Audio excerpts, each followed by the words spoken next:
Our preaching text today is from the Gospel of John, chapter 20, verses 1 to 18.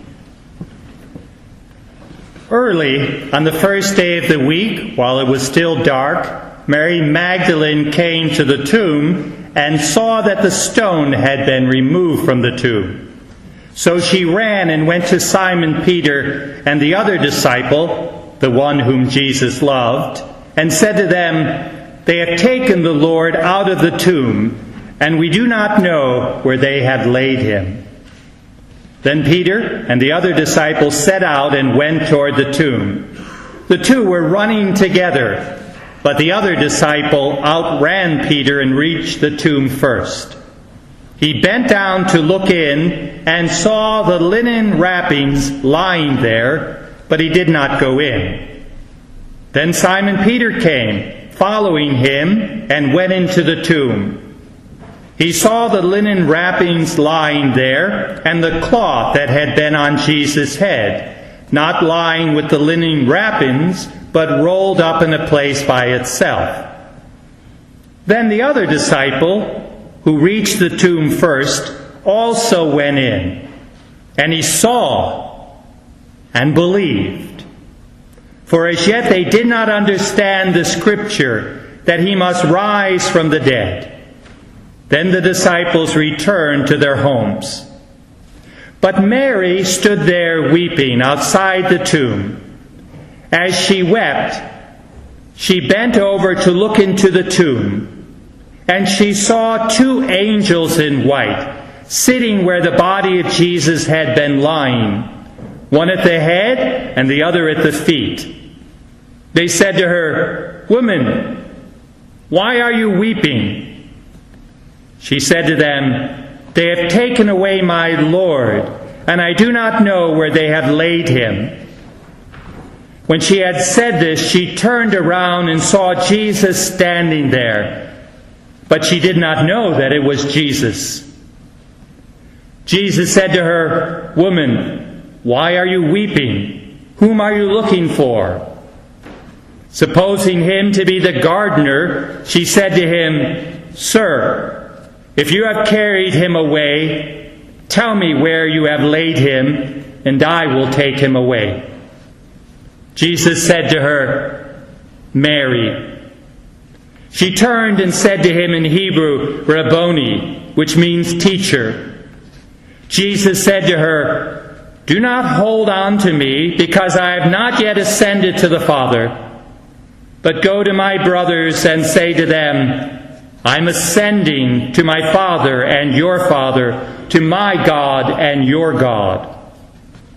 Mary Magdalene went and announced to the disciples, "I have seen the Lord." And she told them that he had said these things to her. Good morning, church.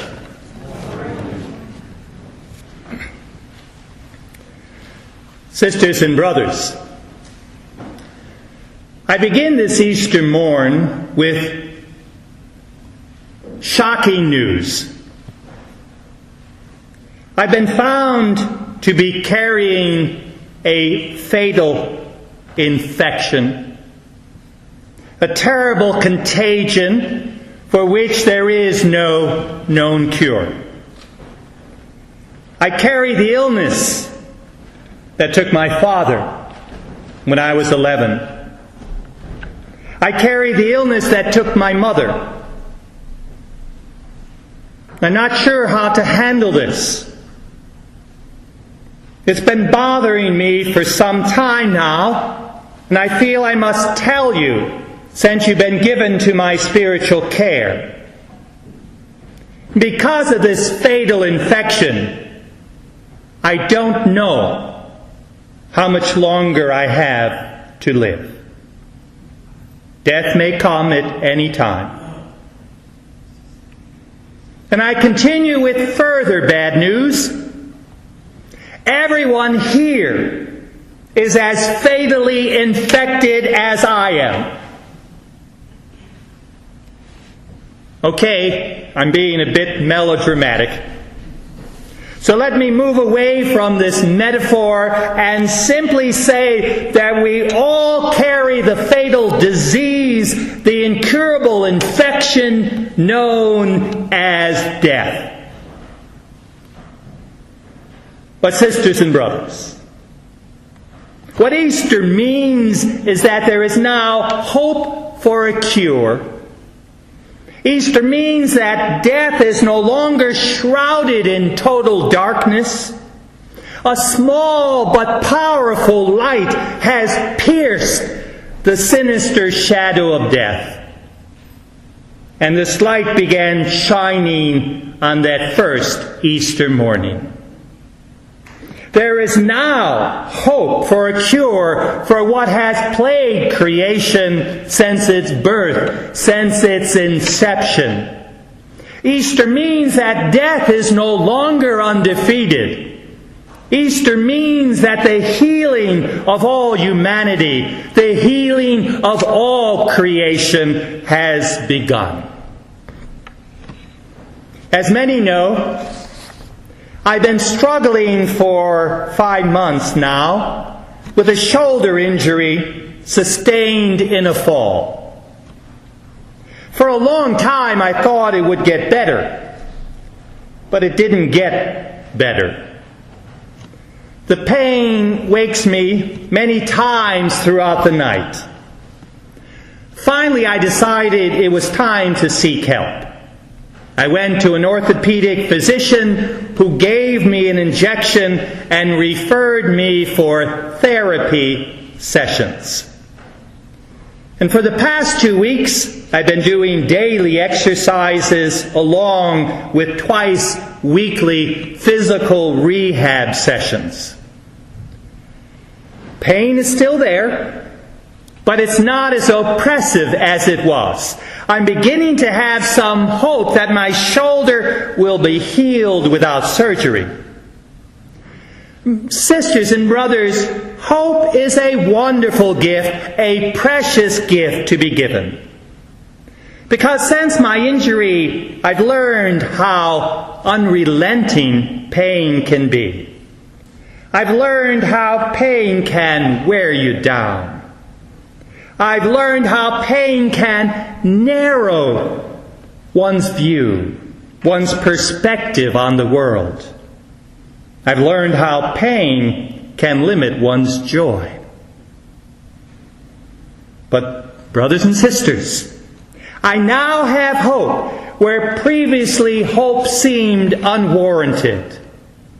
And hope is what Easter gives each of us. Just as I believe my shoulder is now in the process of being healed, so because of Easter, I believe creation is also in the process of being healed.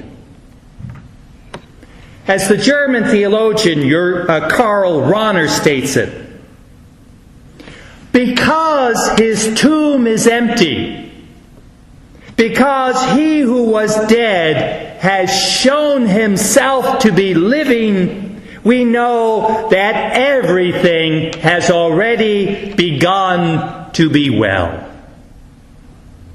Sisters and brothers, let's hear this again. Because the tomb is empty, because he who was dead has shown himself to be living, we know that everything has already begun to be well. What amazing news! Everything has begun to be well. As many know, my beloved Beth and I share our home with 2 cats, Molly and Donnie. Molly is the cat we rescued about 3 years ago from a shelter. Molly is very vocal and also a bit high-strung, if I can use such language across species. But many times I will pick Molly up and whisper to her, "It's okay, Molly, it's okay. All will be well." Brothers and sisters, ever since that first Easter. Jesus Christ has been picking us up and whispering in our ears, "It's okay, it's okay, all will be well." This is the message of Easter. Healing has begun, and this divine process of healing will never cease until every person and every creature has been healed into complete wholeness, healed into complete holiness, healed into life eternal. Because you see, what Jesus did for us between Good Friday and Easter morning was to enter the realm of death, enter the impenetrable darkness of death, and come back out the other side. So Jesus now says to us, "It's okay, I've been there. It's okay because I've broken the power of death. It's okay to enter death. It cannot hold you. It will not hold you." Sisters and brothers, a question. Are we celebrating Easter as it should be celebrated?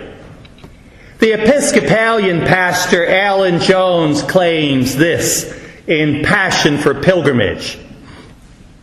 Easter has largely deteriorated into a secular festival celebrating the coming of spring. At best, it celebrates the cycle of the seasons. At worst, it provides us with yet another opportunity to spend money. Either way, the glory it celebrates can be pretty thin. And the question, did it really happen, is bound to be central to the celebration of Easter. But he writes, "But it is a very hard question for modern people to answer. When we ask, did the resurrection happen, we expect it to have been something like we see on CBS News. Imagine a first-century anchorman. Early this morning, Jesus of Nazareth was raised from the dead. His disciples are nowhere to be found, and the authorities are looking into the matter. Now for other items in the news. Of course, church, this is not how the news of the resurrection was proclaimed in first century Palestine. The amazing news of the resurrection was proclaimed by those disciples who met the risen Lord. And the first one to proclaim this news was Mary Magdalene, as we see in our preaching text. But now we must ask ourselves, do we believe these eyewitnesses? I believe them. I believe these eyewitnesses not only because of the gift of faith I've been given, but also because the news is so extraordinary. I can't imagine anyone making up such a story. In our preaching text, the risen Christ sends Mary back to the disciples to tell them the good news of the resurrection. Mary hurries to the disciples and says to them, "I have seen the Lord." The great Scottish scripture scholar William Barclay has this to say about Mary's proclamation. In that message of Mary, there is the very essence of Christianity. For a Christian is essentially one who can say, I have seen the Lord. He goes on, Christianity does not mean knowing about Jesus. It means knowing Jesus. It does not mean arguing about Jesus. It means meeting Jesus. Sisters and brothers, I believe our risen God continues to be among us. I believe with the eyes of faith we can see our risen God sitting among us this morning. I believe with the eyes of faith we can see our risen God standing among us and calling each of us by name. So Easter didn't happen just once. Easter doesn't just come once a year. Easter happens every day.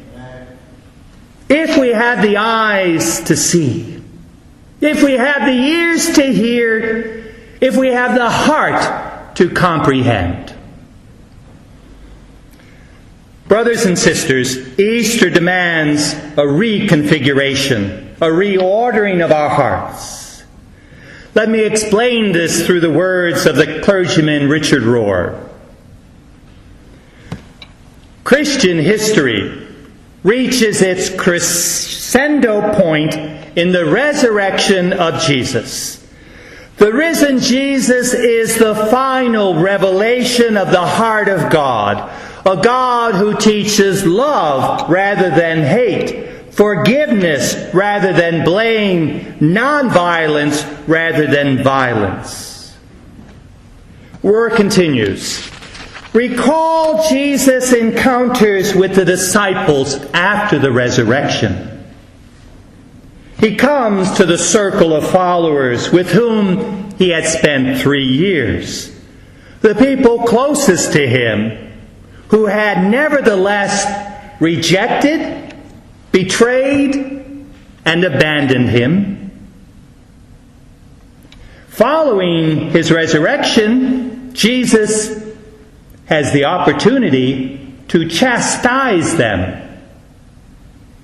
And yet, in all 4 Gospels, in all accounts of the risen Christ, we see that Jesus neither berates nor blames his disciples. Indeed, Peter, who had betrayed him 3 times, is given 3 chances to say, I love you, to his master.